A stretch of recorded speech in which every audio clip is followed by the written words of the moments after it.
Welcome back to another edition of the Just in Time podcast. I'm your host, Justin, and pleasure to have you on again, Will. Likewise, brother. Always a pleasure to be on with you. You set the standard, so I got to uphold it. All right. Yes, Appreciate that. of course. So, playoffs, You talk about playoffs, brother. playoffs, man, playoffs. We can win a game. This cheap version of whatever knockoff they're going to put out next year. Oh yeah, oh yeah. I remember when you came with me the topic a couple of days ago. It's just it's remarkable how, like I always say before, I've said this for years, how they've tiptoed. The NCAA have tiptoed with every change. That's been long But, overdue. yeah, everything is just, they're slow on the update. You know, they just, they can't get anything right. Cheers to the Kirkland, brother. Yep. Let's Yeah. No, but eat. yeah. But NCAA can't get anything right. I think I remember I sent you a while back. Let me see. It was a picture. I saw it on Instagram. Here we go.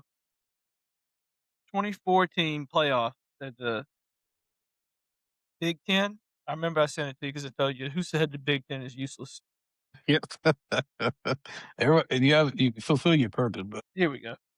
2014 playoffs. I mean, it's not 32, but if you're gonna say, "Hey, this is the top 25," mm, these teams should be ranked. This is your top 25. Then do a 2014 playoff. Cut the bowl games and conference championships and just get right into it. yeah, like I've said in the past, I would definitely wouldn't mind a 2014, but actually, like just to for people who don't know, I'll just give a quick overview. 2026-2027 season, the college football playoff, will maintain their 12-team format rather than expanding any further. The key rule changes for this coming season, it includes, the guaranteed automatic bids for the four Power Four conference championships. So obviously ACC, Big Ten, Big 12, SEC, and the highest ranked group of six champion. And here's the big thing: Notre Dame received an automatic berth if ranked in the top 12. All right, Notre Dame, here's the deal. Y'all haven't been relative in anything other than whining and complaining that y'all got left out for this and that, All y'all are relevant for since Brian Kelly left Notre Dame and Marcus Freeman brought him to the playoffs and brought him to the national championship game, what, a year or two after he left? Yeah, so Yeah, so Brian Kelly's Brian first year with LSU was 2022. They made the title game last season, so for the 24 season, but they lost to Ohio State. But, y'all whine and complain, join a conference. Yep. How about you do that? We can talk. Join a conference, play the hard in and out schedules that these other guys play. Don't take that week off at the end of the season and then complain that you ain't in the championship. Put in the work. Put in the work. Well, yeah, just my bad. Go ahead. Yeah, looking at this 2014 playoff, most of it would have been the exact same. You'd have had some schools, some blowout games, So be it. I mean, so be it. You know, you're always going to have those blowout games, blow up games, 2014 playoff bracket that they proposed, the top 8 teams would have buys. Everybody else would play. And then it would just trickle down from there until you left with the final 2. But the Yeah. NCAA thinks they have money coming in from all these bowl games, which they do. They have a good bit of money coming from these bowl games. They have a good bit of money coming from these conference championship games. But the amount of money you would get from expanding the playoffs, you expand the playoffs and you've got, probably 6 to 7 SEC teams in the playoffs at all times. That's right. You do that, you got that. That's a good bit of money right there. Well, Especially with expansion in general, yeah, expansion in general is going to bring you dollars because yeah. business is about the dollars. And you don't have to get rid of the bowl games. Yeah, definitely not. Start everybody a week earlier, start everybody at week 0. I totally agree. I said, listen, if anything, you don't have to. I still value tradition, so you don't have to eliminate bowl games or bowl season. They just have to be reimagined. So, like, I would just do everything. You should have like a bowl extravaganza, so to speak, at like you said, week 0. Yeah, Like that way, you don't have to worry about opt outs from players or teams. I don't like in the past. I don't mind certain players opting out because if like I said before, if I'm like a projected first round guy, especially in the top half of the first round, if I'm not in the playoff, I mean, what do I gain from that? Especially at the neutral site, glorified exhibition. yeah, you gain nothing. Like, okay, in 24 season, when Nussmeier played that last game, you look at it Hmm. this way. Nussmeier played that last game and got everybody excited for what he was gonna be this season. He was the Heisman favorite at one point, you know, but you also look at it as this way. Weeks played that game, snapped his leg in half. Hmm. You've got players like that, but you play that game at the not to mention, okay, you get teams in those bowl games that are 500 on the season. They don't des Yeah, let's be real. They don't deserve to go out and play another game. Their season should have ended at 6-6. and that's the problem that you're going to see. Like, because I've seen a few bowl games this year, like teams were 5-7 because they're teams that opt out. So like that's the danger of being so rigid on how things used to be. And like I said, I'm a traditional guy, traditional values, but I understand the shifts in business. So if you put you put these bowl games in week 1, let's think about the opportunity. You can like play games overseas for all I care because you're already doing the Ireland series. So Yeah, like play them overseas. Like you get it like college basketball does the Maui Invitational every year. Was you get like now I know that's not international, it's in the States, but just like but you get the opportunity for like coaches, players, fans to visit another part of the world, another part of the country, and you still have the investment with the urgency because it's a week 0 game. It's the regular season started, and you want to get your season off to the right foot. exactly. And I get the problem, but you have let's say you do it week 0. You start week 0. Hmm. You play these games. I mean, you have no problems playing Thursday night. Play Thursday through Sunday.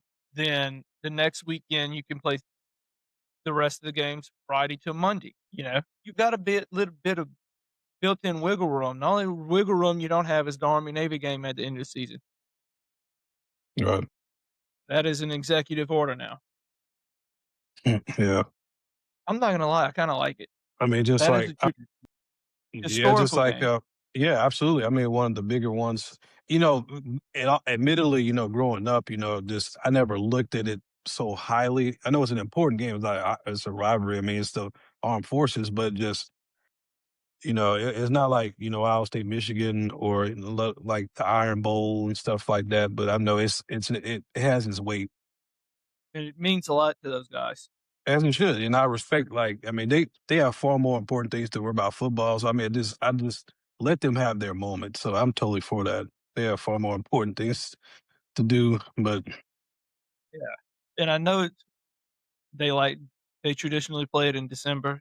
mhm, yeah, What's gonna happen though if you keep that game that weekend, they expand the playoffs, one of those teams is always in the top 25. especially recently, Yeah. One of them will get a playoff bid. What happens when that playoff is that weekend? and see that, and that's my problem with like being rigid in certain areas. So it Yeah. just because you can't move it up another 7 days. I mean, to me? That's just my standpoint. What's a difference in 7 days? It's like, yeah, we could play a rivalry, but I mean, what if one team? Let's say if I'm Navy and we 12-0, and we play an Army that's like 4-8. I mean, it's a historic rivalry, but I'm trying to rest up for a postseason run. Yeah. So I mean, but, that game is important, but like you said, 1 week earlier, that's not gonna hurt anything. I mean, it shouldn't. No, you know? But not only that, we need a total redesign of the entire college football system. Yes, ASAP. You see that every day. Yeah. I mean, you got stuff like what happened at LSU with Lane Kiffin, where he left them. Coaches leave all the time, Right. and the only difference between a coach leaving a job and, like, if me or you left our jobs and went do something else. Most people look at that and is like would look at us and be like, "Oh, they got a better opportunity somewhere else." That's it. Be There's happy for nothing them. different Yeah, you look at these coaches, sure, Ole Miss would have, made it to where they made it. That is the best that team has ever done in the history of that school. in the modern era. Not even close. Yeah, that's the best they've done, the best season they've had. How can you compare that to the constant success a place like LSU has? The constant numbers they drive. I'll give you one. You wanna know why Ole Miss plays at 2:30 every afternoon on a Saturday? Because they're not the traditional success stories in the SEC. That's why LSU, Alabama, Georgia, Texas now, that's why they get the night games, because they have a night atmosphere that's well known, historically known, Yep. you know? I mean, I feel like the only reason Ole Miss had such a following during the playoffs because everybody was making fun of them because they don't show up to nothing. Yeah, just like you said, going back off your point, you just need a massive overhaul. I know that's a tired statement, but like you said, just like you said, starting off, go push the season up to week zero, make week one, week zero, however you want to distinguish it. Have a bowl extravaganza, all the Exact bowls at the start of the season, no opt outs, no distractions, no, and I say that is important because of what my formula is right at the bottom. I took notes on it. I know many people talk about the 24 teams. I say, listen, go to 32, rip the band-aid off already. And bear with me. I'm just saying like this: teams ranked in the top 25 get the automatic bids because you already do top 25 the whole season. Let the top 25 have a tremendous value through the whole year, and the seven Mhm. remaining teams to complete the bracket will just be at large selections based on out of tough. Did you schedule tougher out of conference teams? Your in conference schedule, all the other tiebreaks, all the other factors. And by doing this, you take the unnecessary guesswork out of it. All this weekly college shows and stuff like college like selection shows, unnecessary. I think we said it from the beginning though, you know, if you're gonna stop counting the AP poll or the coaches poll after the first week in October, or what is it? First week in yeah, no, it's the last Normally week. like it's like last week October, like start of November is when Yeah. null and void. Why not have these so-called experts get together in August and start putting out the rankings in August? They ain't doing anything. Just Maybe it'll force them to actually watch football and understand that Notre Dame isn't in a conference, shouldn't be rewarded for bad behavior. Yeah, I mean, just like I said, it's just you maintain the value of a top 25 because like even the AP like once November comes, nobody really cared about the AP poll like they did in September and October. But like just when you have like you said, start at the end of the year, just go from there. All this nonsense of weekly selection shows, like the first selection show of I don't care about that because if my team's undefeated, I don't care about that. I mean, what good is that me? What good is it for our team to be? So we're LSU guys. What good is it for us to be ranked in the top 12 in the first week of November if we lose four straight and we're not going to even make the playoff run? Hell, this is the first time in a long time where I think we should be ranked in the top 12 in the first ranking based off the excitement around the program. We had Brian Kelly, we were lucky to be ranked in the top 25. But yeah, like in this system, like listen, top 25 automatic bids. I mean, just take all the guesswork out and then just Yeah, like seven at large. I say eliminate conference title games. Why? Because they're inconsistently important over time. Look you at know, two. Look, yeah, go ahead. you look at Tulane and them, look at the SEC. We are by far the toughest conference to play in. It doesn't matter. We don't have any weak teams on the schedule. We play in 9 conference games already, and that bumps us up to 10 if you make it to a conference championship game. Our Yeah, top contend, playing a 10th SEC game. and the thing is like I go back to you know 2004 Auburn. They were undefeated the whole year and then get to play in the championship game. They beat Tennessee twice they beat us. I want to say they beat Georgia, and they beat Tennessee twice in that season, undefeated with Jason Campbell, Tom Tuber, like, but they didn't even play in the national title. They were 14-0, Yeah. 13-0. Well, that's because that was back when we were letting computers do all the guessing. Now we're letting people who probably don't turn on the TV and watch college football Saturday all season long. They probably sit there on Sunday, watch the NFL, and think they're watching college football. And look, and I'll give you two more recent ones. 2023 Florida State. Yes, Yeah. Jordan Travis got hurt. I mean, but still, you can't take away they had a dominant season. Yeah.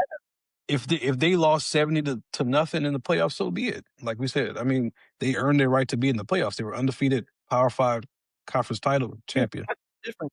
Put in like Tulane or who else was it this year? JMU, Yep. and they get beat by 50 points. What's the difference? You put in an Yes. undefeated Florida State team into the playoffs and let them get beat, you know? Even this year with Duke, they won the national championship, I mean, not. I'm sorry, the conference championship, ACC. Even though Miami was a way better team because of unique tiebreakers. Now, granted, Miami was the right selection for that conference. Don't get me wrong, but Duke, when you have like you win the conference, you win like 9-5. It's just the older I get, I realize it's just so inconsistent with the conference title games. Just do away with them already. I just say And like look at go. every year you have different people on that committee who value Hmm. different things. It's not the same way across the board that you have, you know? That's the problem. And what I don't like is for college football, eventually, if you keep adding conference champions, saying conference champions get in, you go to the top 32 teams, then it's going to turn out like college baseball, where you could have a losing season, win your conference championship, and be in the postseason. Baseball, though, is different because if you win your conference championship, you're getting hot at the end of the year. Football, I mean, I'm not saying it can happen.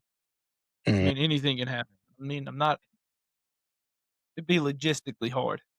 You can't have a losing season, your conference championship, and think you'd be ranked high enough. Yeah, But, no. all the time, they'll bump these things up and be like, "Oh," they'll bump it up to 32 teams and be like, "Oh, let's keep it conference championship games, and confer conference champions get an automatic bid."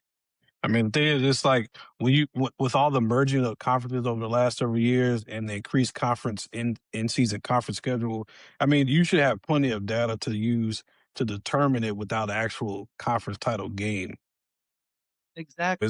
It's like you have so much more data now. You have all these conferences that are constantly rearranging, like the SEC just added Texas and Oklahoma. You have conferences struggling to stay afloat because they don't have enough teams in that conference, you know? But And let's like I just touch said, on one. What you yeah, got? I was gonna say real quick. I'm gonna sum it up real quick.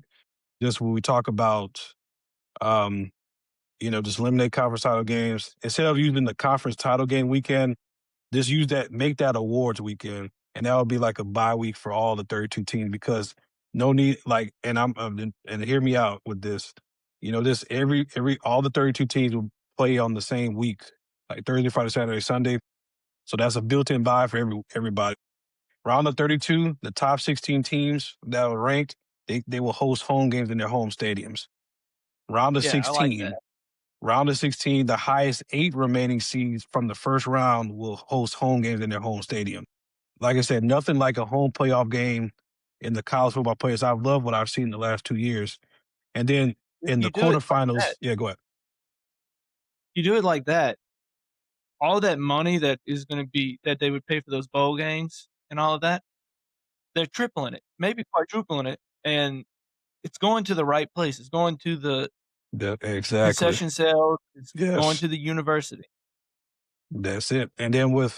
And like when you get to the quarterfinals, then you could go to the neutral site. So quarterfinals, so the final, 8 teams, there'll be 4 neutral sites at the iconic bowls, orange, fiesta, peach, cotton. Semifinal will be the final four. So Rose Bowl, Sugar Bowl, and then of course the national championship game. And obviously those bowl games will rotate on an annual basis about which one will be the quarterfinal, semifinal. And then and the most important thing is like I like to push everything up because that way in the early part of December, ideally you have the national championship game done by the end of the calendar year or make the national championship game on New Year's Day at the latest. That way you have about a couple Yeah, weeks to have like have a couple weeks to like have all the housekeeping stuff done, with like coaching changes, roster changes. That way it won't be done during the middle of the postseason. So, exactly where I was going into this with. Let us get rid of the spring football. yeah, Push it, push the transfer portal dates back. yes. Let them finish the season. Let the coaches finish the team with, unless they're fired, let them finish with the teams they started with, that they take a new job. And I think it was Saban said, start them in the summer and let them do like, make it like the NFL where they have summer camp, basically. hmm They start camp in the summer and they just go throughout the summer and they practice during the summer.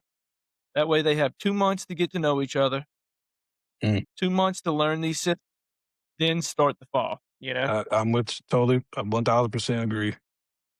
You gotta I you have think to that, they have to get out of their own way. That's the bottom line. I mean, it fixes a lot going to an NFL format where the coaches, it's not perfect because it's still college, but hmm it puts an emphasis on, fixes all this stuff like Pete Golding calling, who'd he call from Clemson? That linebacker.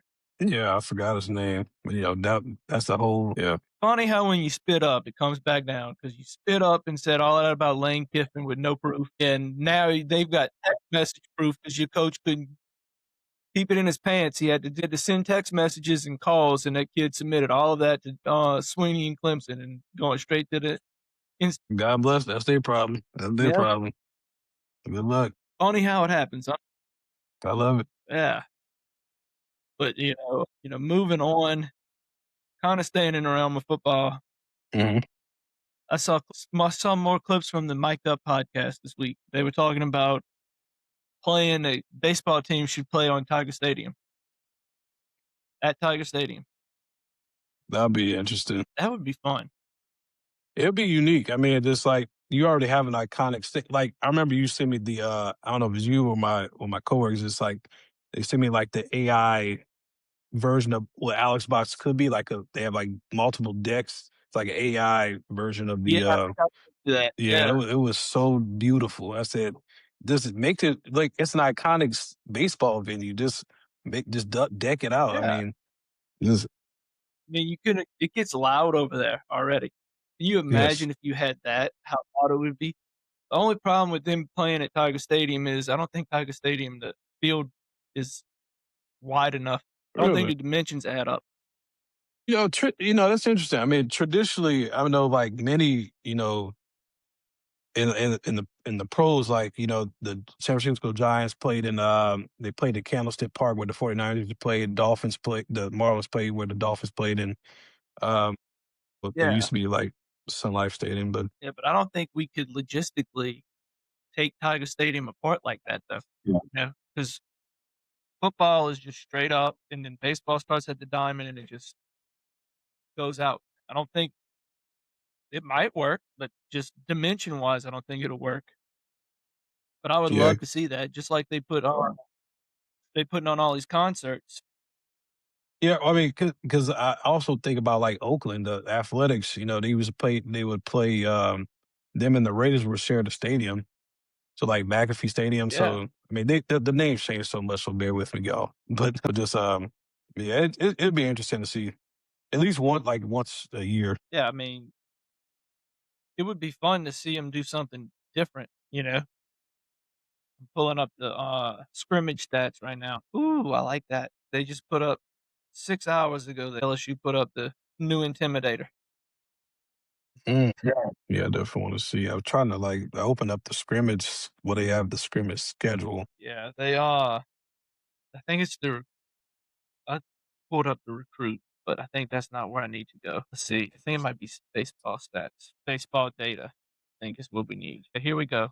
These were stats from the 23rd, because I think the screens are random dates, not random dates. Thursday, Friday. I, Right.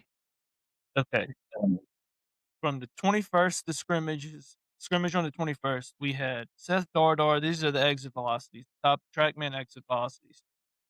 Seth Dardar at 108, Kate Aaron Beatty at 105, 101.5, Mm, Zach York at 101.1.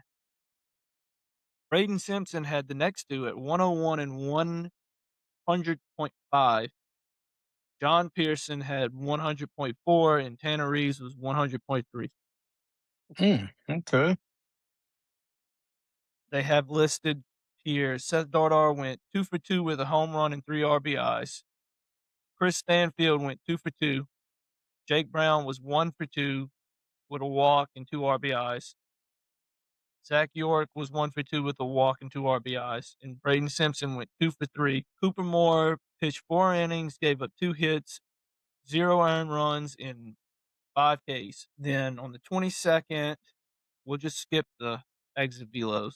I know everybody likes that, but that's too much. But the top stats from the scrimmage on the 22nd was John Pearson was 2 for 3 with a double and 2 RBIs. Jake Brown was 2 for 3 with a double, and Tanner Reeves was 1 for 3 with a home run and 1 RBI. Marcos Paz pitched with inning and 2/3, 1 hit, 0 earned runs, and 5 Ks. Santiago Garcia would pitch the inning and 2/3, 1 home run, no earned runs, and 2 Ks. 1 home run, 1 hit, gave up 1 hit, no earned runs, and 2 strikeouts. Maverick Rizzi pitched 2 and 2/3, gave up 1 hit, 1 earned run, and 5 Ks. But, And I'm definitely not reading the exit velocities from the 23rd because there was 2, 3, 4, 5, 6, 7, 8, 9, 10, 11, 12, 13, 14. But I will say Eddie Yaman had the top exit velo at 108.7 miles an hour. And so then it's- from the 23rd, the scrimmage stats, the top stats from the scrimmage was Mason Braun was 3 for 4 with a walk and a RBI. yeah. Eddie Yaman was 2 for 3, a double. Reeves was 2 for 4 with a RBI. Derek Uriel was 1 for 4 with a home run. Zach York was 1 for 4 with a home run. Jaden Newt pitched 3 1/3, gave up 1 hit, 1 run, and 3 Ks. Dax Dath, God, that's a name. I was I am in my head listening to Lynn Rollins pronounce these names when the season starts. that's a lot I gotta learn right there. I'm looking at these names. Well, I got pretty Anyway, low. with and if I'm mispronouncing these names, I'm mispronouncing them. But Dax Dath, 1 and 2/3, no hits, no runs, 2 Ks. DJ Primo, 1 inning pitched, 0 hits, 0 runs, 2 Ks. Zion Theophilus or whatever. Theophilus, I would say Theophilus. Theophilus, Theophilus, yeah. 2 innings pitched, 0 hits, 0 runs, and 3 Ks. So what I'm saying is just like steadiness. I just want you to be steady as possible. I know it's scrimmage, so I mean it's not gonna matter a month from now, Yeah, but just like I just want to see steadiness from the guys. it's just about steadiness. And when you go through it and you look at it and it's our guys, you look at it and it's our guys versus our guys, you know, and you go ahead and you look at how good they are against everybody else, all this other competition, you know, and they're blowing the competition out the water, the other guys out the water. Right, And then their guys come and hit off our pitchers, you know. It's good to judge, like, you look back at these early season scrimmages, it's good to judge on what our guys are versus what everybody else does, you know? right. But, I saw earlier this week on the news, they had Jay Johnson, they were talking to a few of them, and Derek Curiel said that Jay said, they were taking the target off of their back Yes, I saw that. and putting a gun in their hand, and everybody else is the target. Yeah, And that's how they're gonna work through this season is they're not the targeted ones, they're the hunters. They're not the prey, they're the hunters. They're coming, and they're coming for you, and I think that's a recipe for success. well, you keep the fire on, just like because I heard that same clip a few days ago also. So it's just like you know, he had mentioned also, Coach Johnson, just that your standard is the standard has been set years before he got here. So you already have the high Yeah, expectation, the high demand. So it's just like to, get the guys to control what they can control, but just understand like, process oriented thing. That's what's gonna right. drive.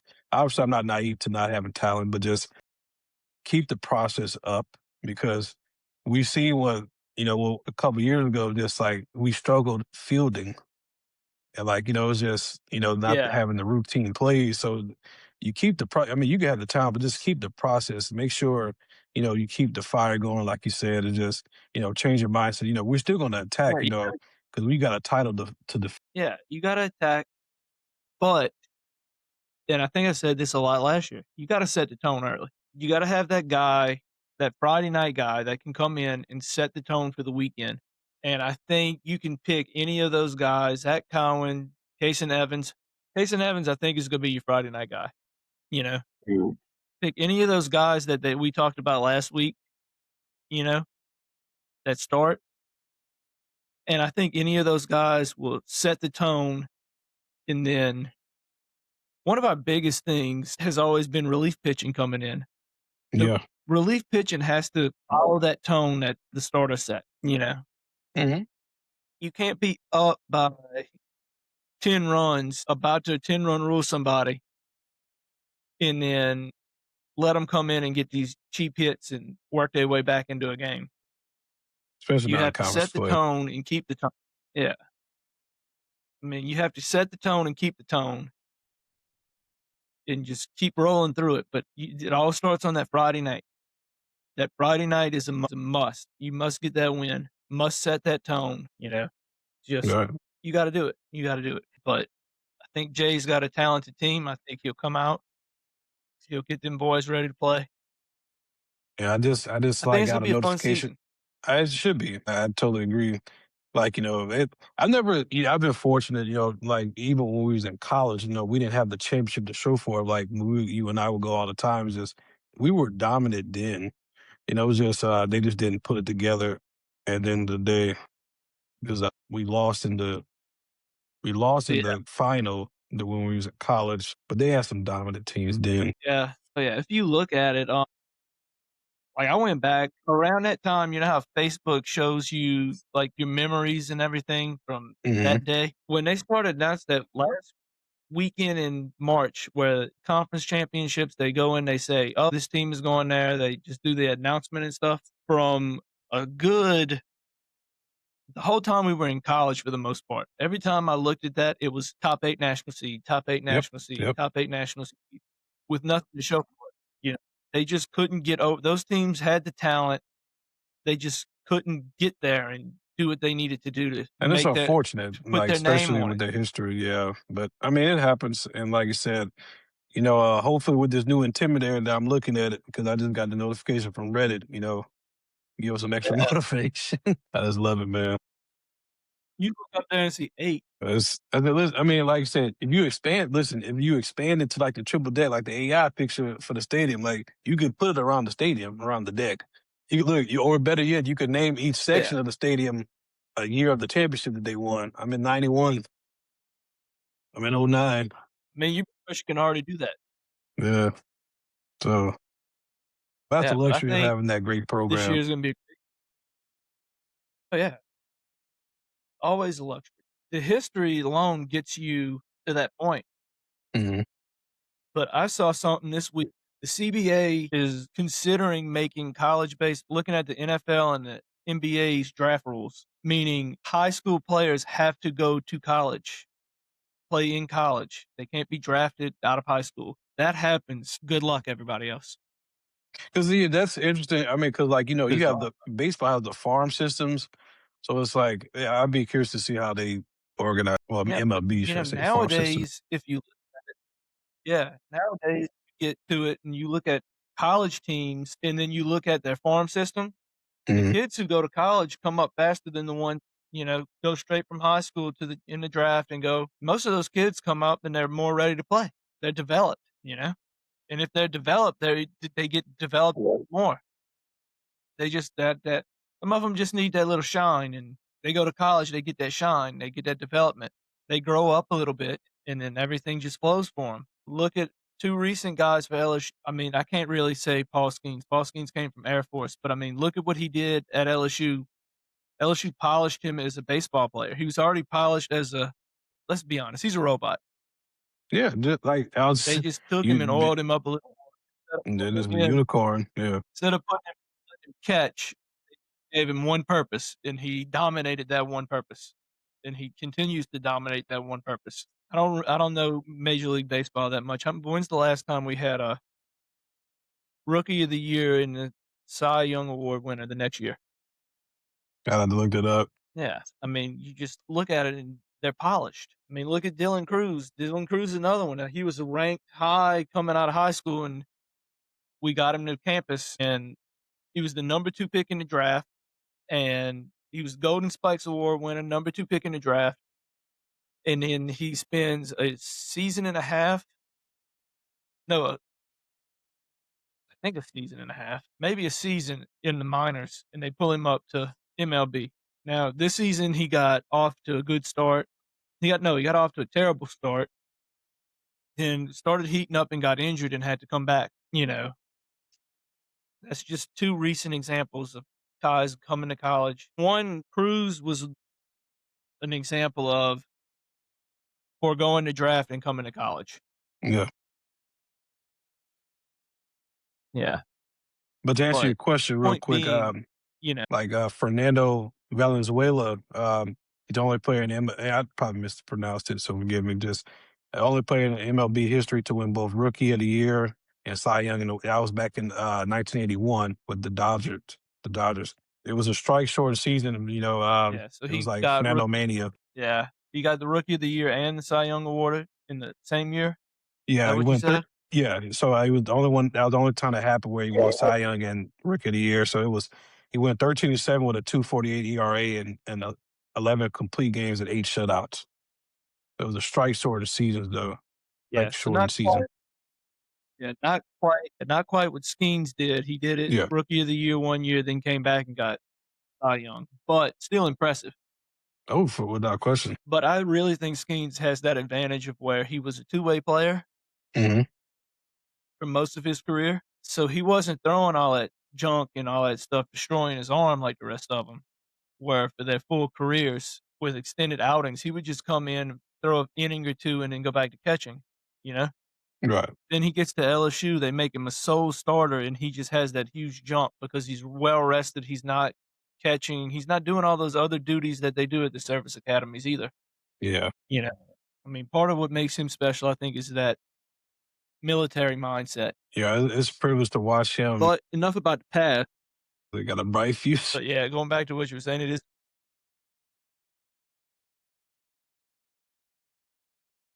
Yeah, man. I'm with you everywhere. All that stuff.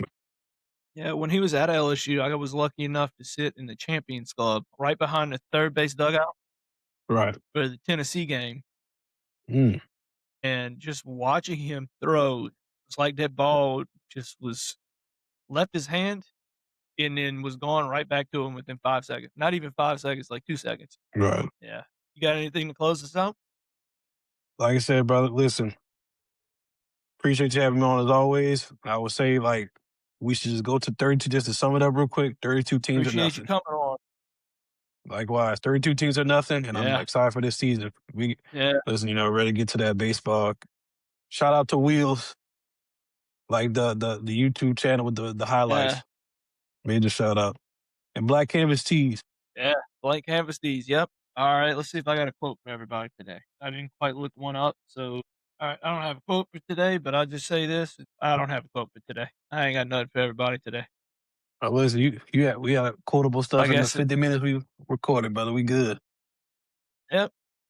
All right. We'll just leave it with I'm still pushing the school account. Yes. I'll have the link tree posted with the description. It'll have all my socials on it, YouTube, the Twitter, the Facebook page, school account, Spotify, Apple Podcast. It'll have everything on there. Always, everybody have a great day, a great night, whatever you have. Have a great one. Make it a great one. And please like, subscribe, comment, and share. Please. That'll do it for us. See y'all later. Later.